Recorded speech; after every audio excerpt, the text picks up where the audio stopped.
Bien qu'on puisse opter pour une croissance libre, avec tous les intérêts qu'elle peut présenter, plusieurs opérations peuvent s'avérer nécessaires pour obtenir des haies bien formées et augmenter leur efficacité, notamment une végétation homogène de la base au sommet. Les tailles ne sont pas automatiques pour les arbres et arbustes. Il s'agit toujours d'un acte traumatisant, qu'il convient de réaliser en toute connaissance de cause et surtout avec des objectifs précis, comme par exemple la formation d'un fût droit et sans branches, ou le passage d'engins agricoles.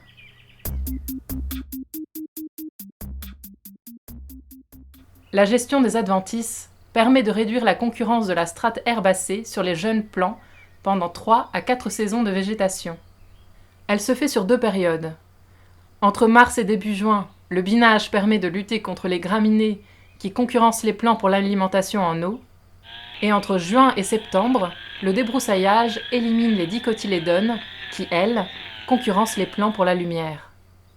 À noter que lors de l'utilisation de paillage plastique, celui-ci devra être obligatoirement enlevé au terme de 3 à 4 saisons de végétation pour éviter sa dispersion dans le milieu naturel.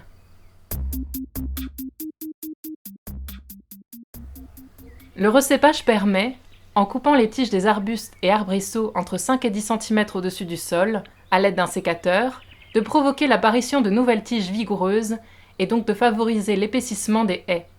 L'opération peut se réaliser à la plantation ou 1 à 2 ans après, début mars. On peut aussi pratiquer le recépage sur de jeunes arbres de haut jet qui seraient mal conformés, selon le même principe, puis sélectionner la tige la plus vigoureuse.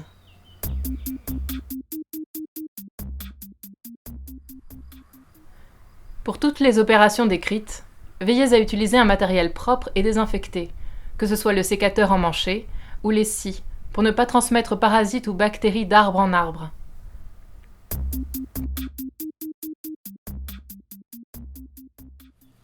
La taille de formation se pratique sur de nombreuses essences entre la mi-juin et la mi-juillet.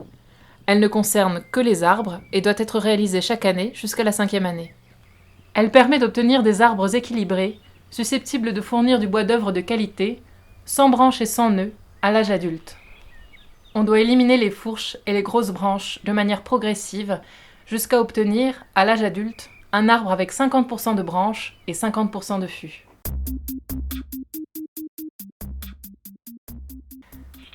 L'élagage est une opération complémentaire à la taille de formation sur les arbres qui ont atteint une certaine hauteur. L'objectif est d'atteindre un fût entre 3 et 6 mètres pour permettre le passage d'engins agricoles à proximité et l'obtention de bois d'œuvre de qualité. Comme pour la taille de formation, l'élagage se réalise généralement entre la mi-juin et la mi-juillet. En respectant la période et en taillant correctement la branche au niveau du bourrelet de cicatrisation pour garantir une bonne fermeture de la plaie. Pour assurer la bonne gestion de la haie, l'association Arbres et Paysages Tarnais organise des formations et met à disposition des documents tout au long de l'année. N'hésitez pas à nous contacter afin d'en savoir plus.